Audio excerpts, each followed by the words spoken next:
महाराज जी, आज रामलला प्राण प्रतिष्ठा का एक बहुत महत्वपूर्ण दिवस है। इस अवसर पर आप जो भक्त वहाँ नहीं पहुँच पाए उनके आशीर्वाद स्वरूप क्या कहेंगे? ओम श्री सद्गुरुदेव भगवान की जय। देखिए, जहाँ प्रकाश होता है वही सूर्य है, वही दिन होता है। तो भगवान सर्वत्र हैं, कण कण में हैं। आप कहीं भी बैठे हो, अगर स्मरण करोगे तो भगवान का एक नाम ही अंतर्यामी है।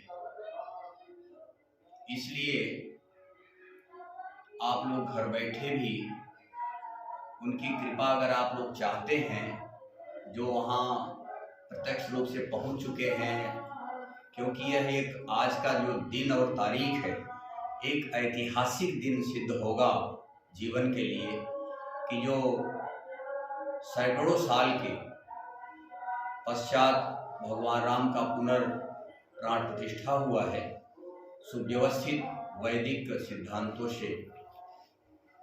और इसमें प्राथमिकता श्रेय सभी का है, लेकिन मुख्य रूप से जो भी प्रजातंत्र में माननीय प्रधानमंत्री मोदी जी हैं, अपने उत्तर प्रदेश के भावी यशस्वी आदित्य योगी नाथ जो मुख्यमंत्री हैं, इनको ज़्यादा श्रेय जाता है। वैसे श्रेय तो सबका है। अब रही बात जो आप लोग आशीर्वाद चाहते हैं, ये बुद्ध भी कहा करते थे, भगवान राम ने भी यही कहा सभी पूर्वासियों को बुला के,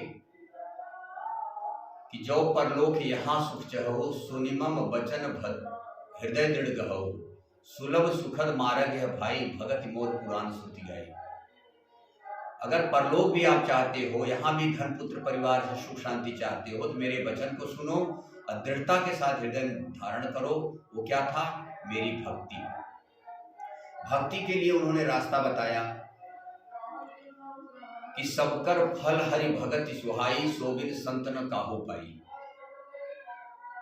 संपूर्ण जप तप तीरथ त्याग वैराग्य का परिणाम है कि भगवान की भक्ति, और वह भी बिना संत के कोई नहीं पा सकता।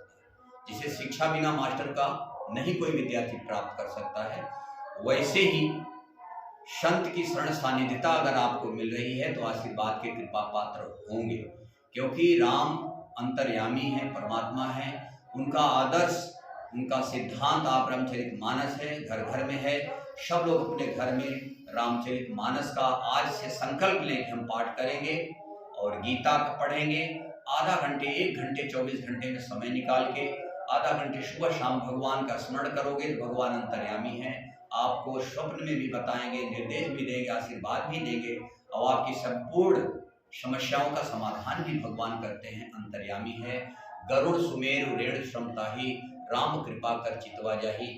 भगवान जब कृपा करेंगे, सुमेरु पहाड़ भी रजकड़ के समान हो जाएगा, शत्रु भी मित्र हो जाएंगे। लेकिन भगवान कृपा तब करेंगे, मन क्रम वचन छाण चतुराई, भजत कृपा करी है रघुराई। मन से, क्रम से, वचन से, छल कपट का त्याग करके संत की सेवा, भगवान की नाम का जप करेंगे तो भजत कृपा करी है रघुराई।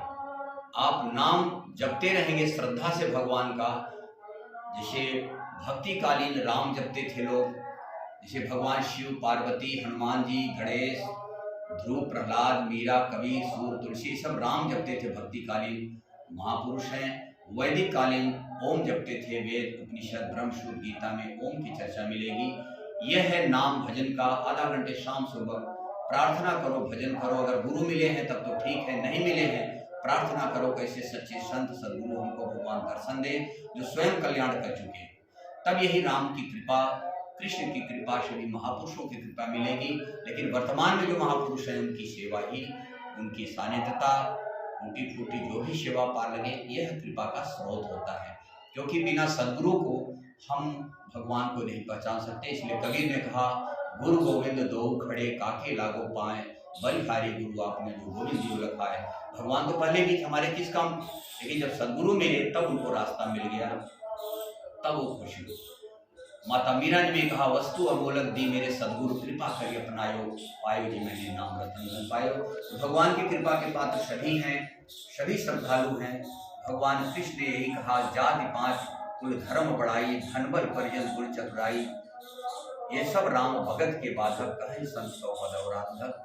इसमें भगवान ने निर्मल जनमन सोमहि पावा, मोह कपट सच्छिद्र न भावा। इसलिए श्रद्धा से नाम जपे, रामचरितमानस का पाठ करें, माताएं पढ़ें, बच्चे पढ़ें, बच्चियां पढ़ें, अपने आप स्वतः आशीर्वाद मिलता रहेगा और उनकी कृपा रहेगी और संपूर्ण आपके जीवन के जो भी समस्याएं हैं जटिल से जटिल वो पास होगी। क्योंकि राम के भी जीवन में अनेकों समस्याएं आई हैं, अनेकों समस्याएं आई हैं, क्योंकि रामचरितमानस एक प्रयोग शास्त्र है और गीता एक योग शास्त्र है।